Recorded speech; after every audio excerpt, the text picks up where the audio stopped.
त्रिपाठी जी पहले उसके बाद संजीव झा जी आ रहा हूं। त्रिपाठी जी, भाटी जी आ रहा हूं। त्रिपाठी जी जी, मैं सबसे पहले सुधांशु त्रिवेदी जी को दोबारा राज्यसभा नामित होने के लिए बहुत हार्दिक बधाई देता हूं। उस दिन भी मैंने दी थी, लेकिन उखड़ गए थे कि व्यक्तिगत टिप्पणी कर रहा हूं, तो अब संस्थागत टिप्पणी कर रहा हूं। पहले वंदना कर दूं इनकी। पापापहारिणीं बीजेपी भुक्ति मुक्ति प्रदायिनी यह स्मरन्ति नरेंद्र मोदी शाह रक्षसे तान्य संशय। जो बीजेपी जो सारे पापियों को अपने हल्ले करके, वो उनके घोषित पापियों को लेकर के उनको भोग और मुक्ति का प्रदान दे रही है। अगर आप शाह नरेंद्र मोदी का नाम गुणगान गाइए तो आपकी रक्षा करेगी, ऐसी बीजेपी को नमन है। और किसकी बात कर रहे हैं सुधांशु भाई? आप बड़ा आप बता रहे थे पत्रकारों से लिए, अरे 21 साल की लड़की को आप इल्लीगली उठा के ले आते हैं बंगलोर से, जिसमें कोर्ट जब जमानत देती है तो कहती है ये बहुत ही खराब कृत्य हुआ है। और आप ऐश्वर्या जी इतनी देर से संदेश खली बता रहे हैं। आपको बहुत दुख हो रहा है, आपको बहुत चुप रहा होगा कि मैं क्यों संदेश खली की बात कर रहा हूँ। बोलिए बोलिए। नहीं, हमारी बात सुन, आप बीच में मत बोलिए। बोलिए, आपने नाम लिया मेरा तब मैं बोल रहा हूँ। बोलिए। कंप्लीट। हाँ, मुझे दुख एकदम नहीं हो रहा है। मुझे बहुत दुख है कि ये वहां पे हो रहा है। हाँ, मुझे दुख ये है कि आप सिलेक्टिव है। अच्छा, बिल्किस बानो के 11 बलात्कारियों को जब माला पहना करके स्वागत किया, सबसे पहले खड़ा होके कहा था हमने गलत है, और आज भी कह रहा हूं गलत था। इसको पूरी बात सुनिए आप। बोलिए पूरा। फिर क्यों नहीं डिबेट किया आपने? बीच में मत बोलिए ऐश्वर्या जी। 8 जनवरी 2023 को जब अभी सुप्रीम कोर्ट का उदाहरण दे रहे थे उसके फैसले का कि सुधांशु जी कि अगर आपको पसंद ना हो तो चैनल बदल लें। ये बताइए, 8 जनवरी 2023 को बिल्किस बानो के बलात्कारियों को वापस भेजने के लिए कहा, तो हमने सुधांशु जी बोले ना आपने डिबेट की। और आज गुजरात सरकार क्या कोर्ट में गई है कि हुजूर जो आपने हमारे खिलाफ टिप्पणियां की है बिल्किस बानो जजमेंट में, उसको वापस ले लीजिए, उसको हटा दीजिए। ये न्याय है? आप इसकी बात करते हैं। और सुनिए ऐश्वर्या जी, आप जो इतनी देर से बता रहे हैं मोदी को कैसे हराएंगे, मैंने पहले कहा था, अभी भी कह रहे हैं कि मोदी हारेंगे, लोग उनको हराएंगे। हाँ।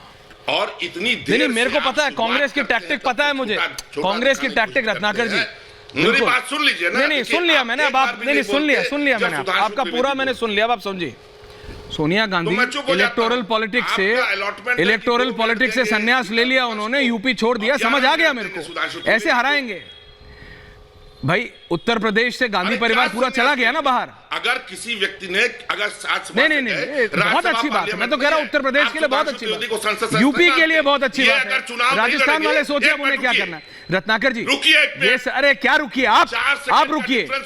आपकी पार्टी क्या क्या हालत करती है, इसीलिए कांग्रेस की हालत। आपके नेता सुनिए, मेरे पे चिल्ला के क्या होगा? मेरे पे चिल्ला के मोदी को हरा देंगे क्या? मेरे पे चिल्ला के मोदी को नहीं हरा सकते। रिलैक्स कीजिए। आप लोग कहते रहे। एक सेकंड। राजकुमार भाटी जी, आप बंद कीजिए, आप आंदोलन कीजिए, आप प्रोटेस्ट कीजिए, बिल्कुल ठीक है। डेमोक्रेसी में प्रोटेस्ट नहीं होगा तो कैसे चलेगा? लेकिन आपको लगता है प्रेजेंट सिचुएशन, अभी जब हम डिबेट कर रहे हैं, सुबह फारूक अब्दुल्ला ने बोला, अभी उमर अब्दुल्ला आके काउंटर कर रहे हैं उसको। बोला फारूक अब्दुल्ला ने बोला कि हम एनडीए के साथ जा रहे हैं। उमर अब्दुल्ला है, बोले हम एनडीए के साथ नहीं जा रहे, हमारा एनडीए से कोई वास्ता नहीं, हम इंडिया के साथ ही है। तो विपक्ष के जितने भी ये दल है, ये आपस में खुद डिवाइडेड है, इनको समझ नहीं आ रहा है इधर जाना है कि उधर जाना है। ऐसी हालत में बहुत प्रैक्टिकल सवाल पूछ रहा हूं भाटी जी, ऐसे जब खुद आप लोग छितरे हुए हैं तो कैसे हराएंगे आप? मोदी को हराने की बात छोड़िए, टक्कर कैसे देंगे भाटी जी? नहीं, असल में असली समस्या ये है कि आप अपने अपने पसंद की जहाँ तहाँ से 2-4 बातें चुन लेते हैं और आप चाहते हैं कि उन्हीं पे फोकस रहे। जो आपके लिए या आपकी पसंदीदा पार्टी के लिए अप्रिय बातें हैं उन्हें छोड़ दिया जाए, उन पर कोई चर्चा ना हो। अभी सुधांशु त्रिवेदी जी ने सुप्रीम कोर्ट का जिक्र किया तो मुझे आज का ही जजमेंट याद आ गया सुप्रीम कोर्ट का। आज तो सारे चैनलों पे उसी पर डिबेट होनी चाहिए थी। इतना बड़ा जजमेंट सुप्रीम कोर्ट का आया है, जो इलेक्टोरल बॉन्ड सिस्टम है उसे असंवैधानिक करार दे दिया सुप्रीम कोर्ट ने। यानी कि देश में 6 साल तक एक असंवैधानिक व्यवस्था थी। एक असंवैधानिक व्यवस्था के तहत इस सरकार ने चंदा लिया इस पार्टी ने, और ये चुनी गई, तो इसका चुना जाना भी असंवैधानिक हो गया। और जिस व्यक्ति ने वो असंवैधानिक व्यवस्था थोपी, क्या उसे अभियुक्त बनाया जाएगा? क्या उसके खिलाफ अभियोग चलाया जाएगा देश के संविधान को चुनौती देने के लिए? और क्या जो भारतीय जनता पार्टी ने उससे लाभ उठाया, क्या उस रुपए की वसूली उससे की जाएगी? अभी एक सप्ताह पहले उसी सुप्रीम कोर्ट ने चंडीगढ़ के मामले में टिप्पणी की थी कि लोकतंत्र की हत्या है, इस तरह तो लोकतंत्र समाप्त हो जाएगा। क्या भारतीय जनता पार्टी ने लोकतंत्र की हत्या के लिए माफी मांगी इस देश से? सही बात तो ये है ऐश्वर्य कपूर जी, हाँ जी, बोलिए। भारतीय जनता पार्टी के माननीय मोदी जी के बुरे दिन शुरू हो गए हैं। अब इनके जो काले कारनामे हैं वो धीरे धीरे खुलने लगे हैं, जनता के सामने आने लगे हैं। अब ये कोर्ट में भी हारेंगे, संसद में भी हारेंगे और जनता के बीच में चुनाव भी हारेंगे। आपने जो 10 मिनट का शुरू में वक्तव्य दिया था, आपकी बातों में आपको चिंता तो बहुत है लोकतंत्र की, उसके लिए आपको बधाई। मुझे खुशी भी है कि एक पत्रकार को चिंता है लोकतंत्र की, लेकिन आपकी बातों में मुझे विरोधाभास झलक रहा था। एक तरफ तो आप कह रहे जनता के बीच जाना चाहिए, लेकिन जनता सड़क पर आ रही है तो आप विरोध कर रहे हैं। किसान क्यों नहीं देश की राजधानी आ सकते? देश की राजधानी में बैठ कर शांतिपूर्वक अपने हकों के लिए क्यों नहीं आवाज उठा सकते? अब आप कह रहे हो कि ये सुधांशु जी कह रहे हैं प्रदेश सरकार कानून बना दे, यानी हम नहीं बनाएंगे, आप नहीं बनाओगे, प्रदेश सरकार बनाए। मोदी जी ने तो वादा किया था, 2 साल का समय मांगा था। सुधांशु जी जवाब दे रहे हैं। ओके भाटी जी, आप ही के सवालों का जवाब। 2 महीने का समय मांगा था, आप ही के सवालों का जवाब। संजीव झा जी आ रहा हूं। एमएसपी के लिए, कानून बनाने के लिए। देखिए, मैं पहली बात राजकुमार भाटी से कहना चाहूंगा, उनकी बात का मैं पूरा एहतराम करता हूं। आपने एक नहीं 3-4 निर्णय बताए जो केंद्र सरकार के विरुद्ध आए सुप्रीम कोर्ट के, है ना? तो अब राहुल गांधी माफी मांगेंगे ये कहने के लिए कि विदेश की धरती पे जाके भारत की बेइज्जती करते हैं कि democracy is finished, there is no institution left. फिर उनसे पूछा गया सुप्रीम कोर्ट, हां मैं कह रहा हूं सुप्रीम कोर्ट भी है, जबकि उसी सुप्रीम कोर्ट ने उनकी सदस्यता बहाल की।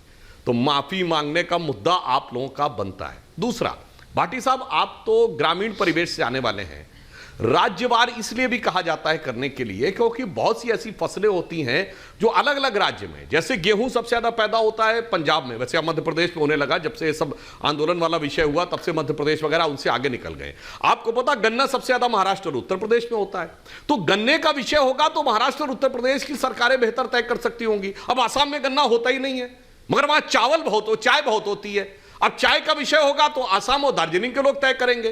तो चावल जो है वो बंगाल के और दक्षिण भारत में ज्यादा होता है। तो मेरे विचार से ये कहना कि नहीं अलग अलग है और यह बात करना चाहिए, मुझे लगता है बहुत ठीक नहीं। दूसरा, आपने बड़े जोशो जुनून में बोल दिया कि वो असंवैधानिक कर दिया। कुछ प्रक्रियागत विषय उठाए हैं सुप्रीम कोर्ट ने, उसे स्वीकार करते हैं। पर आपको पता है कि दूसरे नंबर पर सबसे ज्यादा चंदा किसको मिला है? कांग्रेस को 1133 करोड़। सुनिएगा, इलेक्टोरल बॉन्ड के लिए 1133 करोड़। और आपको अब सुनिए, 15,000 करोड़। सुन लीजिए भाटी जी, वापस आ रहा हूं। आपको 15,000 करोड़ कांग्रेस को। आपको तो 15,000 करोड़।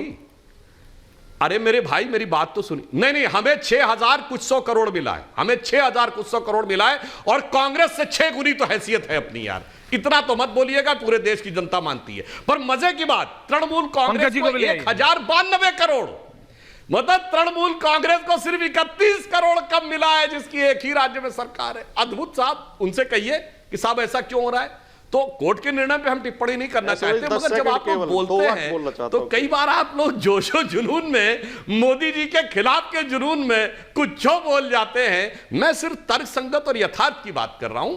हम ईमानदारी से इन चीजों के लिए आगे प्रयास कर रहे थे। जो कोर्ट ने कहा है कि यदि वो तकनीकी दृष्टि से उसमें जो भी चीजें होंगी वो बात स्पष्ट रूप से आगे कही जाएगी।